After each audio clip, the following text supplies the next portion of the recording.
Hi everyone, welcome back to Lalitha's food and craft.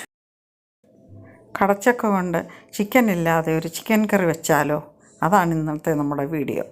അതിന് ഞാനൊരു കടച്ചക്ക ചെത്തി വൃത്തിയാക്കി കഷ്ണമാക്കി എടുത്തുകൊണ്ട് വന്നിട്ടുണ്ട്. അതിന് ആവശ്യമായ സവാള, ഇഞ്ചി, പച്ചമുളക്, വെളുത്തുള്ളി, കറിവേപ്പില, ടൊമാറ്റോ, ഇറച്ചി മസാല ഇതൊക്കെ എടുത്തിട്ടുണ്ട്. ഒരു പാൻ അടുപ്പ് വെച്ച് ചൂടാകുമ്പോൾ 2-3 ടേബിൾ സ്പൂൺ വെളിച്ചെണ്ണ നമുക്കതിലേക്ക് ഒഴിച്ചു കൊടുക്കാം. വെളിച്ചെണ്ണ ചൂടാകുമ്പോൾ നമുക്കതിലേക്ക് 1 ടീസ്പൂൺ കടുക് ചേർത്ത് കൊടുത്ത് കടുക് പൊട്ടി തീരാറാകുമ്പോൾ 1/2 ടീസ്പൂൺ ഉലുവായും കൂടെ ചേർത്ത് കൊടുത്ത് വഴറ്റി എടുക്കാം. കടുകും ഉലുവായും പൊട്ടി തീർന്നതിന് ശേഷം ഒരു വലിയ സവാളയോ അല്ലെങ്കിൽ 2 മീഡിയം സൈസ് സവാളയോ നീളത്തിൽ കനം കുറച്ചരിഞ്ഞത് നമുക്ക് അതിലേക്ക് ചേർത്ത് കൊടുക്കാം. അതിൻ്റെ കൂടെ തന്നെ ഇഞ്ചിയും വെളുത്തുള്ളിയും കൂടെ ചേർത്ത് കൊടുത്ത് വഴറ്റാവുന്നതാണ്. അതല്ലെങ്കിൽ ആദ്യം ഇഞ്ചിയും വെളുത്തുള്ളിയും ഇട്ട് ഒന്ന് വഴന്നതിന് ശേഷം സവാള ചേർത്ത് കൊടുത്ത് വഴറ്റിയാലും മതി. 4-5 വെളുത്തുള്ളി നീളത്തിലരിഞ്ഞതും 1 ഇഞ്ച് നീളത്തിൽ ഒരു കഷ്ണം ഇഞ്ചി കൊത്തി അരിഞ്ഞതുമാണ് നമ്മൾ ഇതിനകത്ത് ചേർത്ത് കൊടുക്കുന്നത്. ഇഞ്ചിയും വെളുത്തുള്ളിയും ഒന്ന് വഴന്നതിന് ശേഷം സവാളയും കൂടി ഇട്ട് വഴറ്റുക. സവാള ഒന്ന് ഇളക്കിയതിന് ശേഷം അതിലേക്ക് നമുക്ക് ഓൾ സ്പൈസസിൻ്റെ ഇലയുള്ളവർ ഓൾ സ്പൈസസിൻ്റെ ഇല ചേർത്ത് കൊടുക്കുക. കൂടെ തന്നെ കറിവേപ്പിലയും കൂടെ ചേർത്ത് കൊടുക്കുക.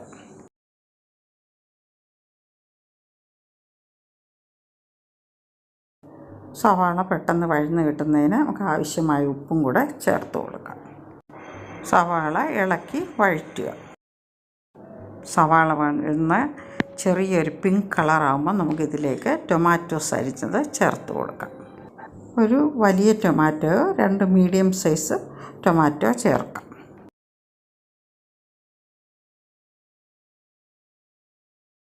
ടൊമാറ്റോ ഒന്ന് ഇളക്കിയതിന് ശേഷം അടപ്പ് വെച്ച് അടച്ച് ചെറിയ തീയിലൊന്ന് വഴറ്റിയെടുക്കാം. അടപ്പ് തുറന്ന് നമുക്ക് ടൊമാറ്റോ വഴന്നോ എന്ന് നോക്കാം.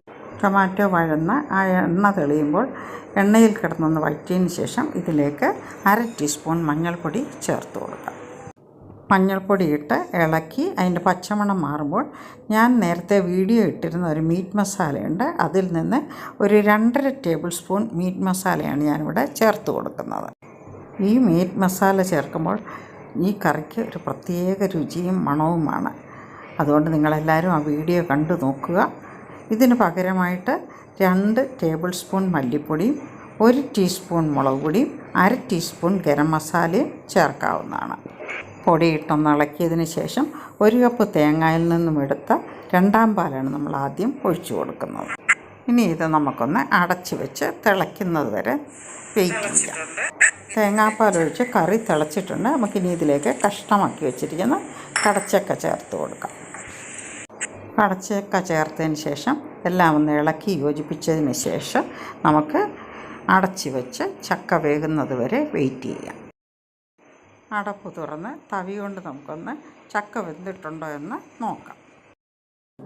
ഈ സമയം നമുക്ക് 2 പച്ചമുളക് അഥവാ അവരവരുടെ എരിവിന് ആവശ്യമായിട്ടുള്ളത് 2ആയിട്ട് കീറി ഇതിലേക്കിട്ട് ഒന്ന് തിളച്ച് പച്ചമുളക് വേകുന്നത് വരെ ഒന്ന് വെയിറ്റ് ചെയ്യാം. ഈ സമയം നമുക്ക് 1 കപ്പ് തേങ്ങയിൽ നിന്നും എടുത്ത 1ാം പാല് ചേർത്ത് കൊടുത്ത് ഇളക്കി യോജിപ്പിച്ച് പതുക്കെ ഒന്ന് തിളപ്പിച്ചെടുക്കാം. ഒരുപാട് തിളയ്ക്കരുത്. ഒരുപാട് തിളച്ചാൽ പിരിഞ്ഞു പോകും. ഒന്ന് ഇളക്കിക്കൊണ്ട് ഒന്ന് തിളയ്ക്കുന്നത് വരെ വെയിറ്റ് ചെയ്യാം. എന്തിനായിനും ചിക്കൻ കറി? ഈ കറി മതിയല്ലോ. അത്രയ്ക്കും ടേസ്റ്റിയാണ് ഈ കറി. അതുകൊണ്ട് എല്ലാവരും ഇതുണ്ടാക്കി നോക്കുക. ഇഷ്ടമായാൽ കമൻറ്റ് ബോക്സിൽ ഫീഡ്ബാക്ക് അറിയിക്കുക. ആദ്യമായി കാണുന്നവർ സബ്സ്ക്രൈബ് ചെയ്ത് സപ്പോർട്ട് ചെയ്യുക. ഇതുപോലെ നല്ല നല്ല വീഡിയോസുമായി വീണ്ടും വരാം. അതുവരേക്കും ബായ്.